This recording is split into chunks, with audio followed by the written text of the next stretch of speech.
And welcome to Hawkeye's House of Horrors. I am Hawkeye, and I'm back to give another movie or film review. We're in 1982 at this point, looking at science fiction or fantasy films. Um, the best of the best for me to bring with you. And I'm going to bring one today. Um, I feel really, really, really bad because I love this film. It is very influential to me. I'm going to go over it, the influences that I see, and perhaps to myself and the imagination and everything like that. And that is Blade Runner from 1982. But it's number three. There's a couple other ones I hold in high regard, I guess. But the main thing is I'm talking about it and doing a review for it, and that is once again Blade Runner. It was directed by Ridley Scott. The screenplay was done by Hampton Fancher, who went on to do the sequel to Blade Runner 2049. He was one of the writers for the sequel. He was also one of the writers for the film called The Mighty Quinn. I think that was late 80s, early 90s. Denzel Washington was in that one. But before he got into writing, he was actually an actor back in the 70s and before that. So he transitioned over into writing screenplays, as well as another writer for the film was David Webb Peoples, who went on to write Unforgiven, a great Clint Eastwood Western from 1992. Um, and he was also one of the writers to Terry Gilliam's 12 Monkeys from the mid 90s as well. Now, this film was based on the novel Do Androids Dream of Electric Sheep, written by Philip K. Dick. Now, some of his novels or stories have been turned into films. For example, Total Recall with Arnold Schwarzenegger, the original one, anyways. That's an example, or another story by Philip K. Dick. Um, now, I don't have a copy of the novel, but I have read it, and I got to tell you, I love it. And I would definitely suggest reading it. Perhaps even if you haven't seen this film, maybe read the book first. They're very different. The story is basically the same, though. Um, Dealing with this cop. In the book, they're not known as Blade Runners. In the film, they are. Um, but their job is to go out and destroy androids or Andes, as they're called in the book. There are some differences. So they're Blade Runners in the film. They're also called replicants in the film as well. Um, and I think in the book as well, there was five bad guys, if you will. These androids in the film. There's only four. So one of those characters was taken out of the film. Now, originally it was Hampton Fancher that was doing the script, and he did multiple rewrites for Ridley Scott, who was the director brought in, and he was, definitely doing rewrites to try and flesh out the story, perhaps. And then Scott brought in Peoples to do rewrites for him, to kind of take the story down the path he may have been wanting to take this story. Now, I do have a copy of the film right here on DVD, Blade Runner. This is the final cut. So this is my review generally on the final cut. There has been different versions. There was the original, uh, released 1982. Then there was the director's cut, which I think was 1992, which interestingly enough, Ridley Scott wasn't he didn't give his final okay on everything in it, but it was known as the director's cut. And then there's the final cut, which was in the 2000s somewhere. But it's got a great documentary on here called Dangerous Days Making Blade Runner. It's like 4 hours talking to the like Ridley Scott and other people behind the camera, as well as actors like Harrison Ford, Rutger Hauer, talking about making Blade Runner, and it's really interesting getting the full story on that. Now, the film was distributed by Warner Brothers and released on June the 25th, 1982 in the United States. Now, it had a big budget at that time. It had a budget of $30 million. In today's dollars, that's 2025. I see it would be $99.4 million, so almost a $100 million budget on this thing. Now, this thing did not perform as well as they were expecting at the box office. They made 41.8 million at the box office, or in 2025 dollars, that's 138.5 million dollars. So I always kind of thought this movie lost money. In my own math, maybe that's not how they do math in Hollywood. They made their money back, but um, from getting with the documentary, like they were expecting three times this amount at the box office and didn't get it. They were not getting what they were expecting. So this film was not very big in North America, but it was popular internationally, uh, meaning they got it or didn't need to be influenced by another film to not go out and see this. It did pretty well internationally, supposedly. Now, what film am I speaking of that may have hurt Blade Runner? It also may have hurt John Carpenter's The Thing as well, also released 1982. Um, and well, I'll be doing a review for it too, but it was E.T. by Steven Spielberg. This film was released only 2 weeks after E.T., which was about an alien coming to Earth and meeting a young boy and his siblings and wanting to go back home. So it was certainly more of a positive spin um, on, science fiction or aliens, where Blade Runner, it absolutely was very dark in comparison. And there was a very different story or meaning to the film than there was in E.T. And people ate up E.T. Um, I gotta say, it was an amazing film. But unfortunately, it hurt other films that were on the other end of the spectrum, um, that people just wanted ET. They wanted that positivity or that type of film to go out to the theater and see. It wasn't Blade Runner that did as well as it should have at that time. But due to the home video market, that being VHS and beta, this film may have, well, it did. It found a larger audience through the home video market. Um, Now, myself, this film stars Harrison Ford. As a kid, I loved Harrison Ford. He may have been kind of the first actor that I um, gravitated towards or really started to enjoy was Harrison Ford. Um, and to this day, he still is one of my favorite actors. But when I was a kid, I was very sheepish about seeing this film. Um, I just didn't hear the greatest reviews for this film and stuff like that. So I was kind of apprehensive about going to see this film. But I did go out and I rented it on VHS a couple of times when I was a kid or a teenager. Um, and I must say, visually, I was blown away. It was pretty cool.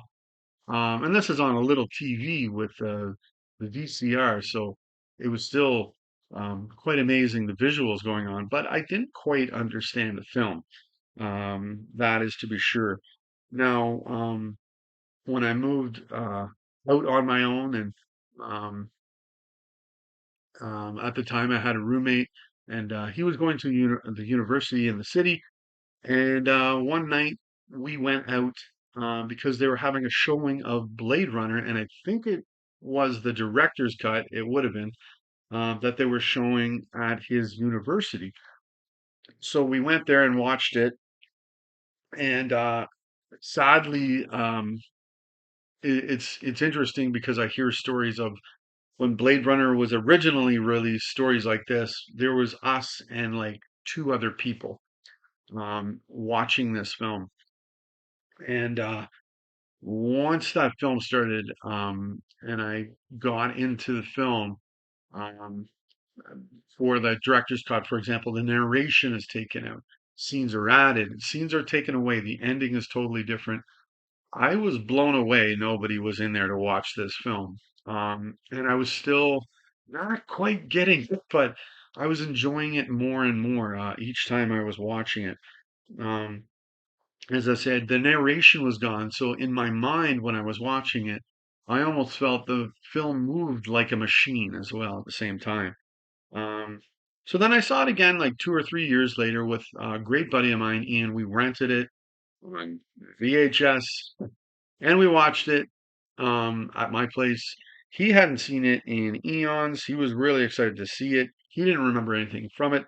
This was my fourth viewing of this film, and from this point on, I'm hooked. I'm really loving Blade Runner. Um, Now, I must say, for me, this is a Ridley Scott film, but this, I think, is my favorite Ridley Scott film of all time. I love this even more than Alien. And Alien is, or was, probably, well, it still is super influential. It was ripped off so many times after it was released, as well as Runner as well influenced a ton of people and not a ton of people, but a ton of films and even music videos, stuff like that. The look of Blade Runner, and I gotta say that's really saying something. If you can have a director that had not one but two films that were so influential to others that followed it, that yeah, you gotta say Ridley Scott really had a good eye um, for what he wanted, and I gotcha. He didn't want to be typecast or do just one type of film, but man, I wish he did more science fiction and more horror films because he had a real eye for it. And I thought he made some really great science fiction and horror films. And this is early Ridley Scott as well. Um, so this is awesome. And supposedly, as I read, this is Ridley Scott's favorite film of his own as well. And I'm expecting he's talking about the final cut, like the actual version he wanted to release.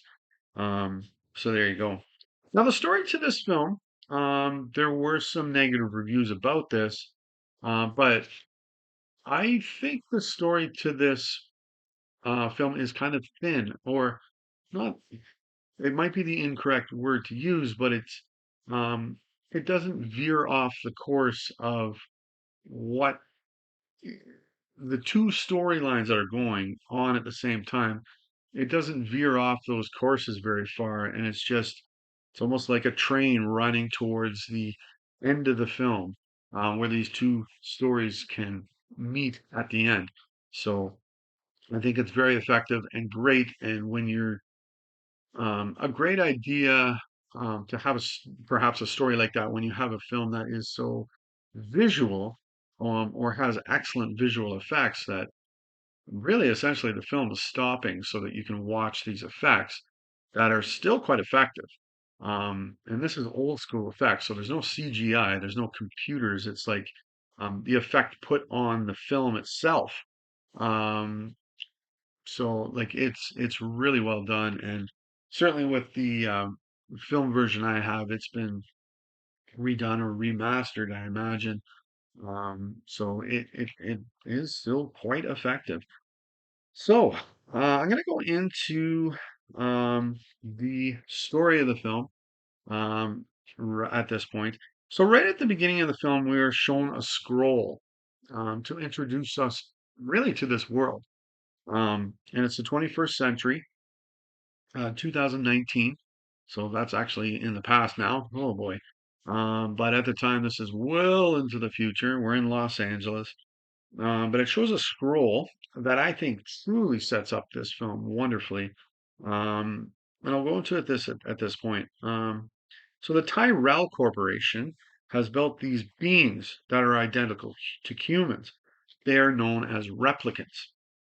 There were these Nexus 6 replicants, certain type of replicant that was created that had greater strength and agility.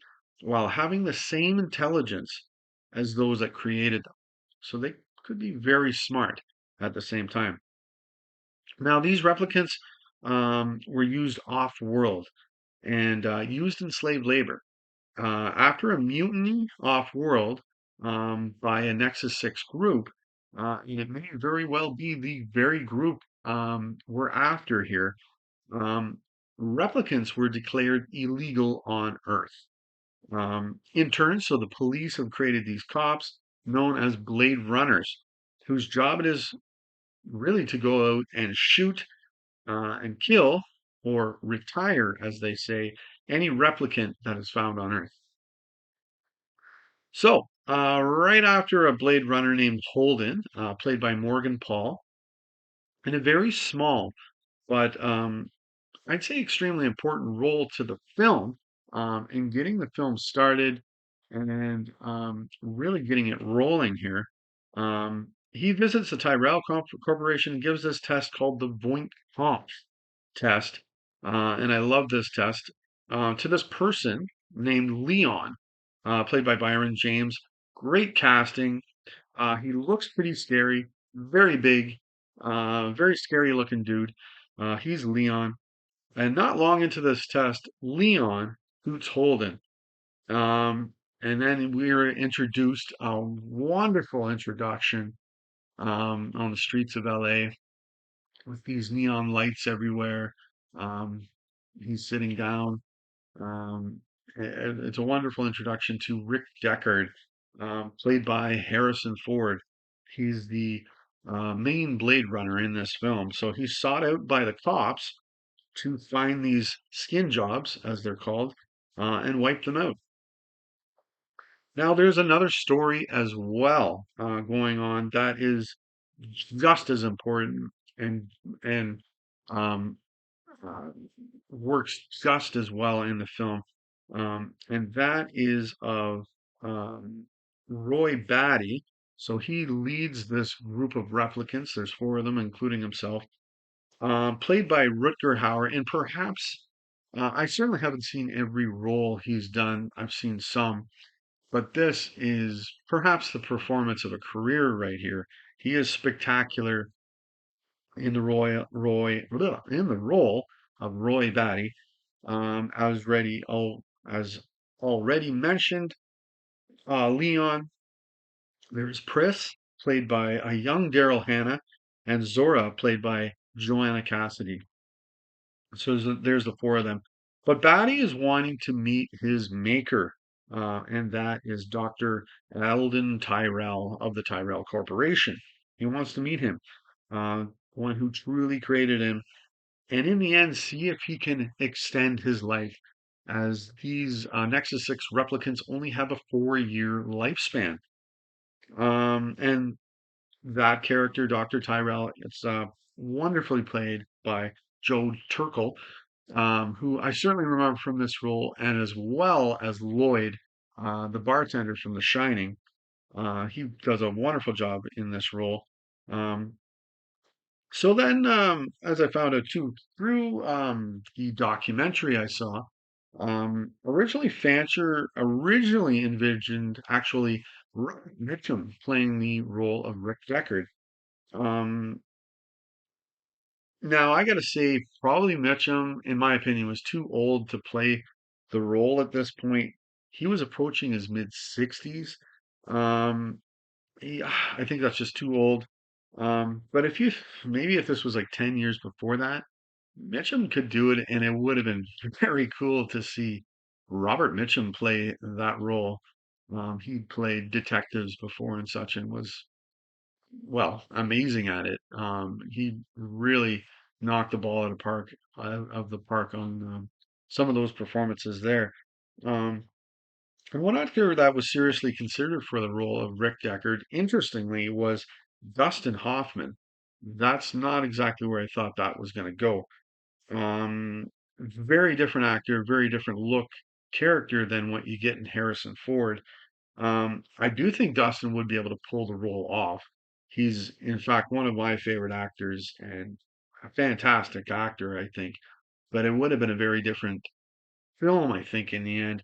and he ended up leaving due to differences with the story. And I think Ridley Scott maybe not didn't really want to go down that way in creating the character, perhaps in the way that Dustin Hoffman was looking to create it. Now, I'll get to her in a moment or two, but there was a character named Rachel as well. Her role was originally written for Fancher's then girlfriend, Barbara Hershey. I would love to have seen her in that role. She's a great actor, um, but didn't end up getting the role. But that's interesting that the role was written for her in mind. Um, yeah, so now the soundtrack to the film is was done by the late Evangelist. He went on to do the soundtrack for The Bounty and was just coming off winning an Oscar for Chariots of Fire. So they really got a hold of the right guy here. I've got it on vinyl, in fact, right here. That's the original um, look for the film right there. Was that, and actually, that's the one I prefer. Um, it, I think that's really good. But I've got it on vinyl, and it's amazing. Um, I was actually listening to the record when writing this to get into the film, to get into the feeling of the film. I love it. Incredibly, the album actually wasn't released for a decade, so I think this was released in 1994. The film came out in 1982, so that's 12 years. I think they had a bootleg copy of it floating around for the soundtrack, but you had to wait that long before you could really get a hold of it. And it came once that director's cut came out, and then they released an album for the film like that. So now, my opinion on the record is that it is personally the music to the film maybe just as influential as the visuals you were saying. The music is that spectacular and just oh, wed so wonderfully to what you're seeing and was influential to other um, artists after this. And I gotta say, it's groundbreaking soundtrack, in my opinion, what he is doing. And it's generally, with the keyboard and there's some piano in there. But it's amazing, really good, and I'm pretty sure it wasn't nominated for an Oscar. And it's like, man, you should have been nominated for something for that. Didn't happen, but whatever. So yeah, the music very much places you in the landscape that you are seeing, what you are witnessing on the screen. Now, when I watch a Ridley Scott film, it's usually guaranteed that it will have a nice look or a distinctive style, um, or something that'll hook you into the film visually going on. And in this film, absolutely it does that. And for example, like the first thing you see in the film, the introduction to LA, it is spectacular. And I remember seeing that on the big screen in the theaters, and I want to see it again on the big screen. It's been far too long. 25 years since I've seen it on the big screen. Would love to do that again. But you see LA and there's these great fires belching out into the sky, the dark nighttime. Um, and above the city lights below, you see the Tyrell Corporation sitting in the distance, almost like a castle over top of the people or the city of LA. And I can definitely see the influences going on here from other films or books that were spectacular. And phew, I can see them. So like there's like 1984 by George Orwell, or the heavy metal magazines, the look and style going on there, as well as 2001 by Stanley Kubrick. Um, I can see those influences going on. But it's done in a way where this is Ridley Scott though, like this is his film. So it's wonderful like that. And I love how in this film it is always raining at night. When you're outside at night, it's raining. It's always raining. And that was done on purpose by Scott. He wanted it at night. He wanted it in the rain because he was filming this on a studio lot. And that helped him disguise that, if you will. Um, and it's wonderful. That atmosphere that he's created. And I love the spinners or the flying cars the Blade Runners have flying through the city. That's great. I love the ads and the neon lights flashing everywhere. It actually mirrors where cities have gone. Um, absolutely. And I love the Voight Kampf machine. I think I said that earlier. And we see it used on two occasions in the film, quite early, like in the first act. So there's on Leon and Rachel as well. Um, Of course, the Blade Runners are the ones who conduct the tests. I remember it being much larger in the novel by Dick, um, which should surprise no one. As a writer of the novel, you really have as much time as you want to tell the story. Where in a film there's a clock ticking going on generally, so you don't have as much time to deal with certain things in film.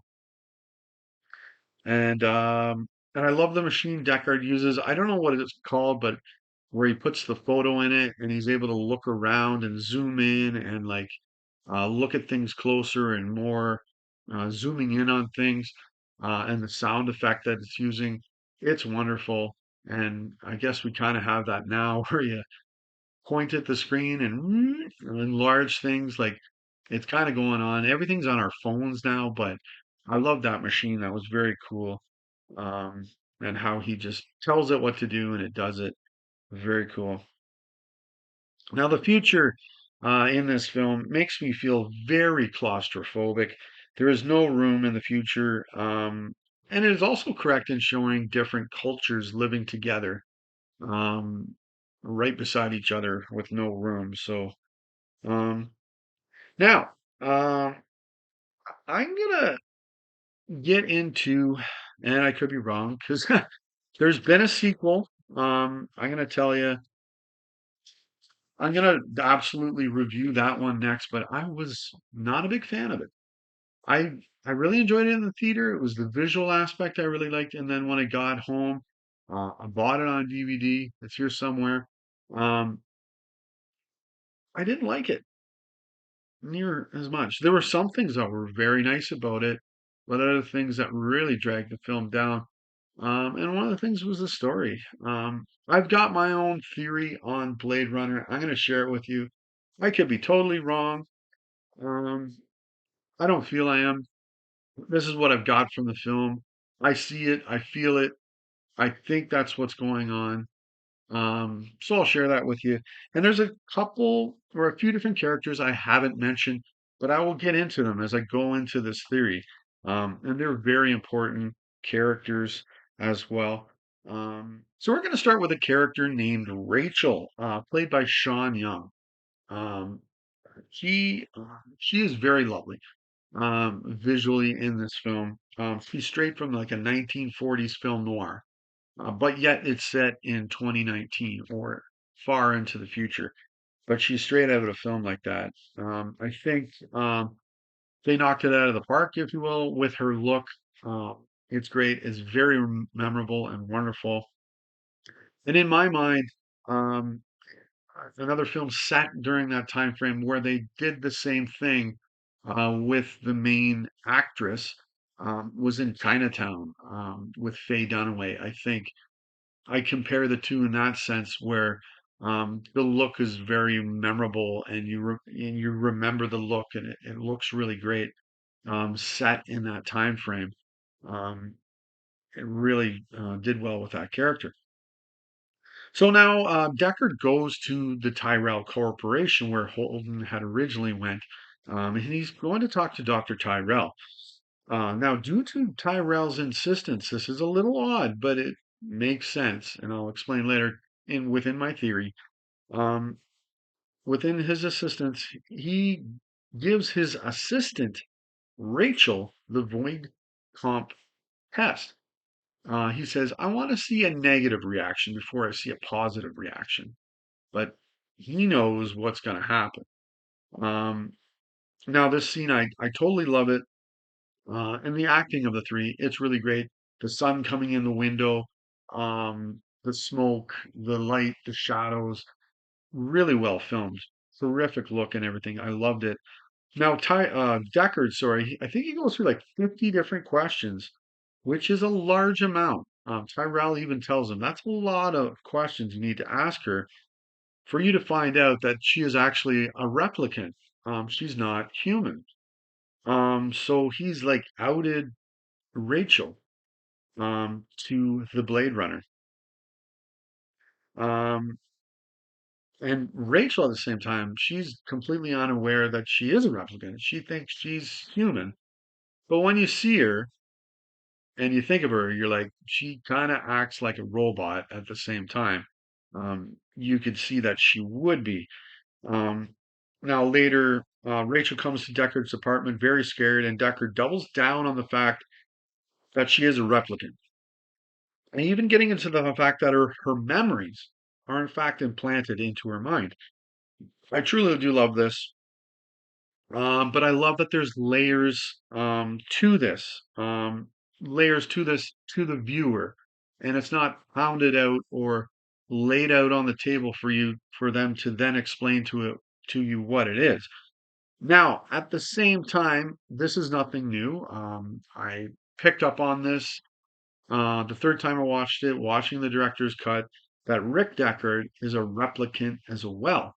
But his job is to go out and kill replicants. That's odd.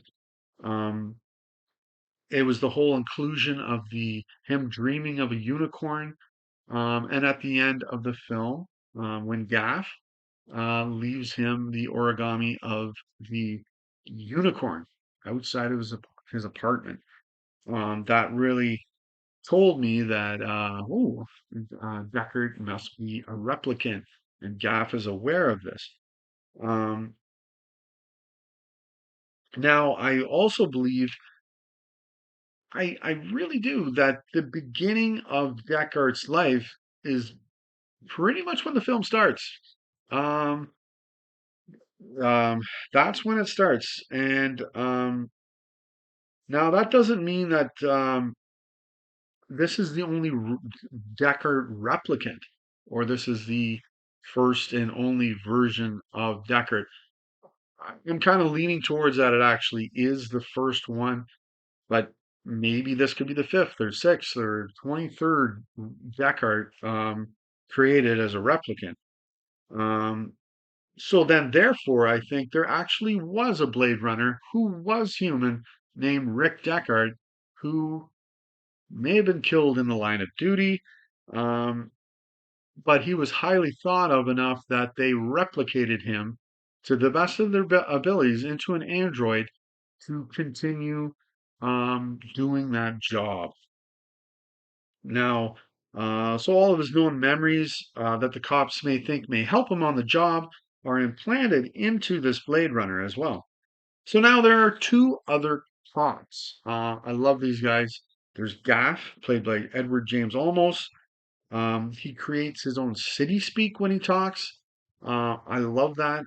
That's great. And Bryant, played by Emmett James. I think the cops are there to make sure that Deckard does the job, like his supervisors, literally over his shoulder, making sure he's doing the job. Bryant is the boss, but Gaff's personal job is to watch Deckard and make sure he completes the tasks of retiring these replicants. Make sure the job is going to get done. Now, I read Gaff has less than 10 minutes of screen time in the film, but I love his character. Probably like I got to give it to Deckard. I got to give it to Roy Batty. Those are great characters, but Gaff is like right up there. I love his character, um, and he really is so essential within my theory of the film. Now, just laying that out there, there's going to be some questions asked. So why are the cops having replicants destroy their own? Why don't they do it themselves? Well, it's easy for me as it's going to be a lot less dangerous for the human, probably through years of doing it yourself and having people that were maybe, hard to replace being killed in the line of duty. Why not allow a machine to do the job? Um, Especially when you're coming face to face with something that's stronger, more agile, and also maybe smarter than you as well. Why not send the android in? If it fails, just send in another one until the job is done. So why is Deckard not strong? All these Nexus 6 replicants are strong. Well, Rachel isn't strong either. Um, and also, these replicants were designed to be on Earth, even though they're illegal. But it's like real life. They're illegal, but not to everyone.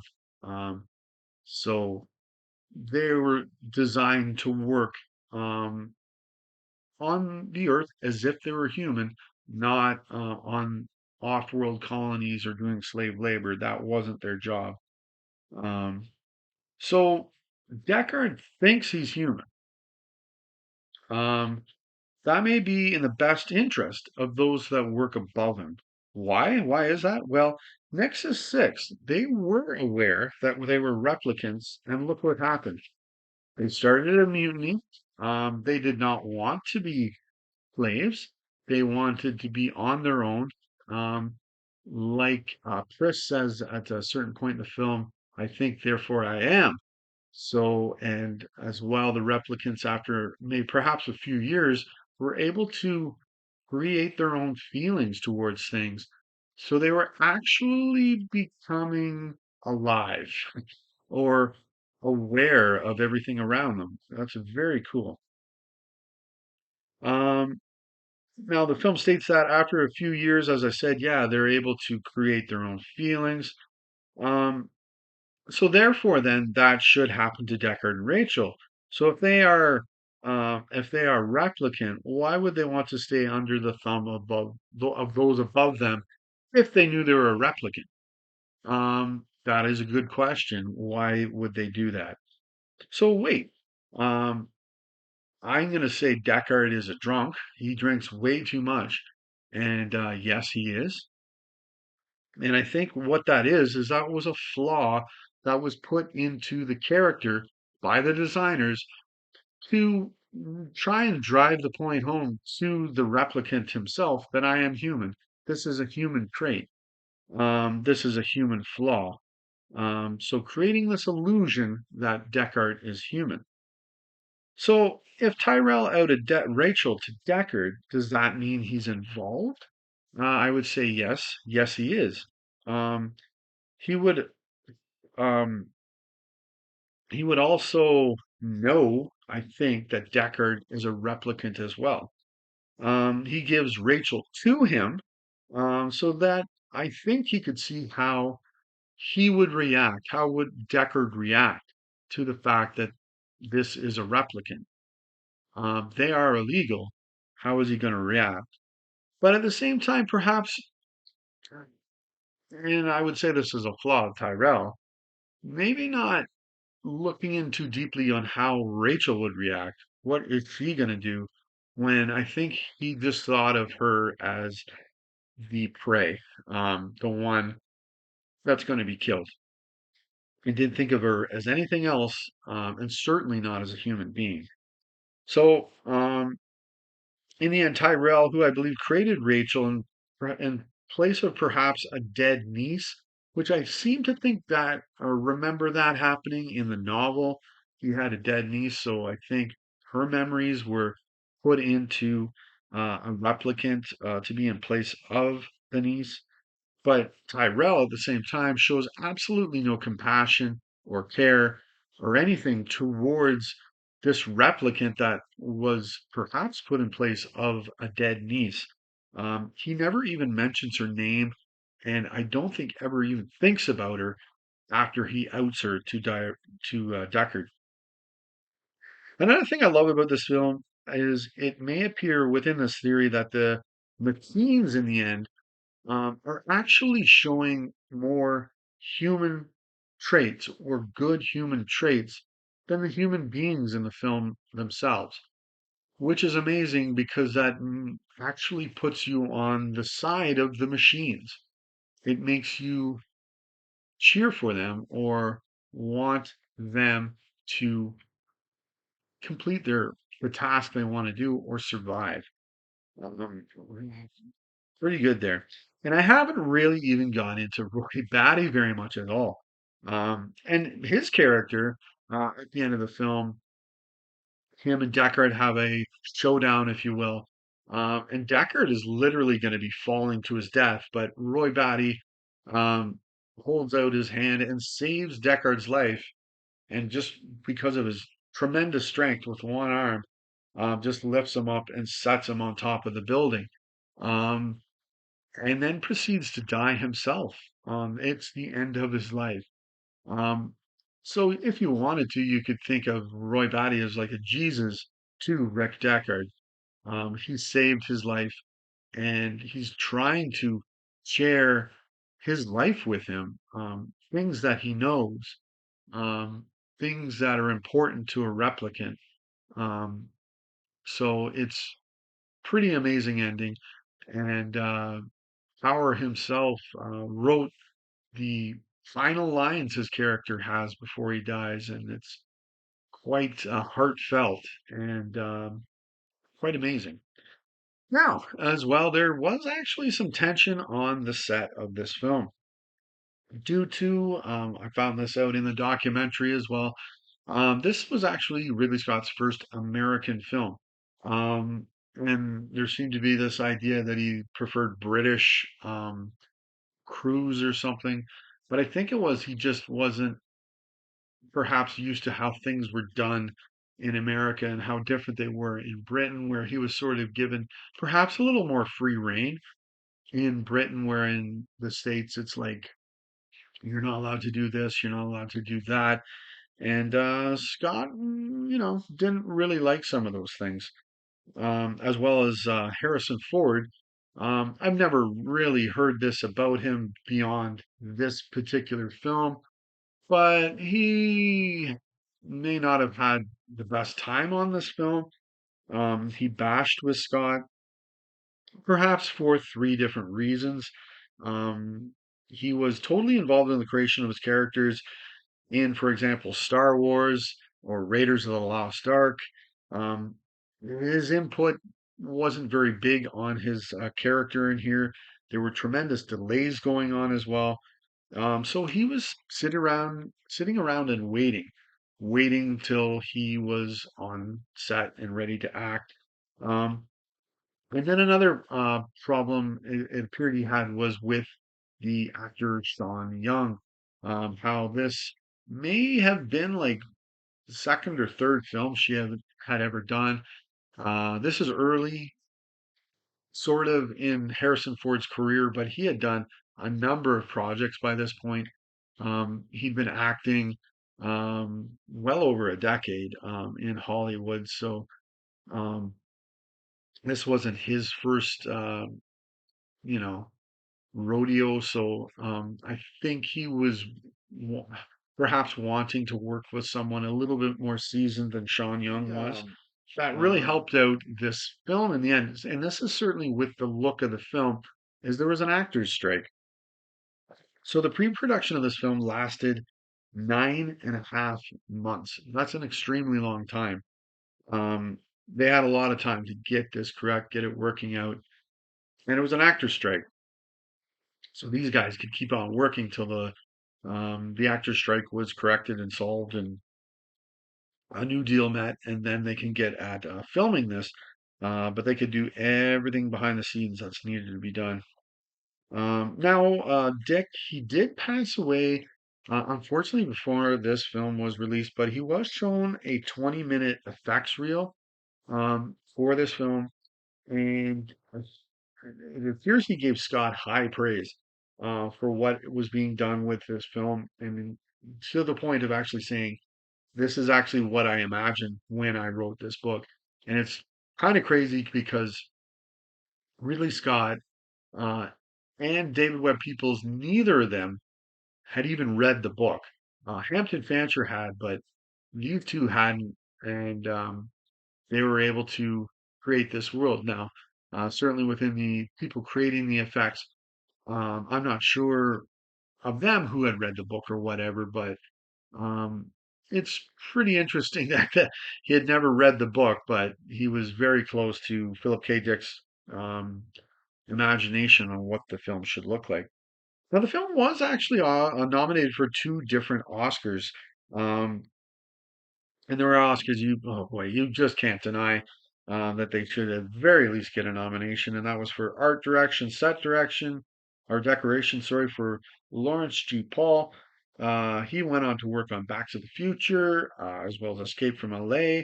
David L. Snyder, he worked on Brainstorm and Pee-wee's Big Adventure. I need to see that movie again.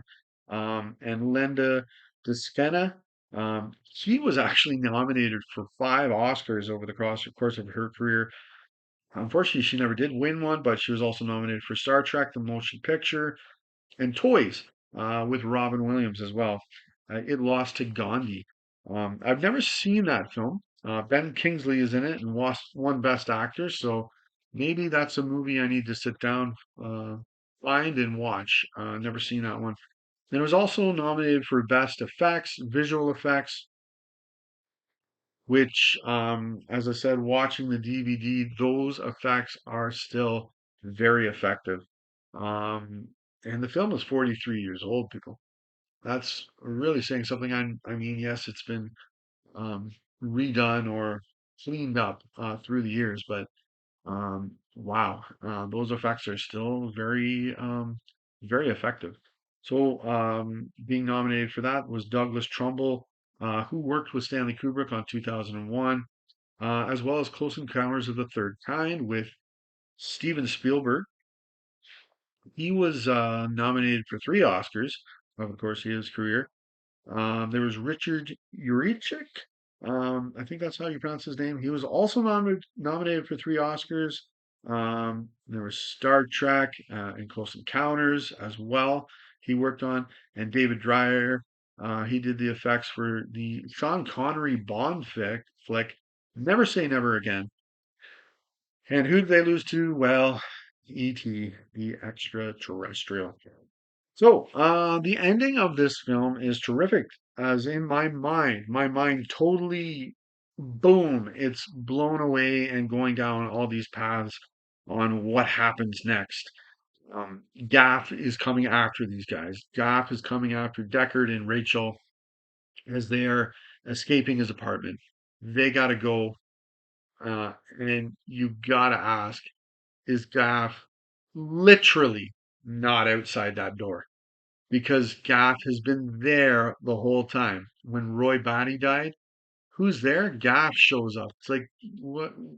Why didn't you help him out? Like, what? Like, what's going on? Like, well, I believe Gaff is. He knows exactly where he is. He's on him. He's there to make sure the job is getting done.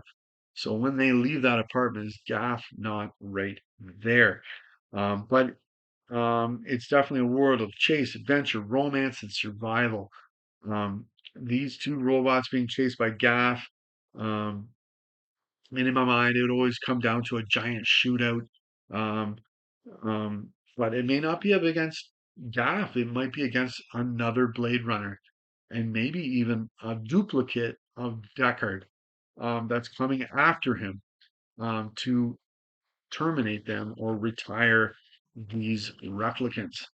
But sadly to me, as I said, I'm going to do a um, movie review for that. The sequel didn't really go down those paths for me at all.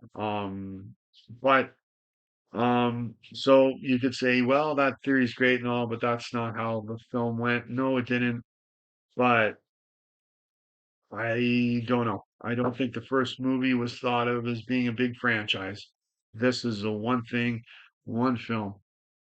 So there you have it. But that is Blade Runner. Oh, man, I had a lot of fun watching this, and researching it and bringing that to you today. So yeah, if you like this video, I appreciate it if you hit like. You could also subscribe. I'd appreciate that as well. I've got lots of other videos, movie reviews on here as well. And if you want to comment on anything on Blade Runner, go ahead and do so. I love this film. It's highly recommended for me. But until next time, enjoy your movie watching.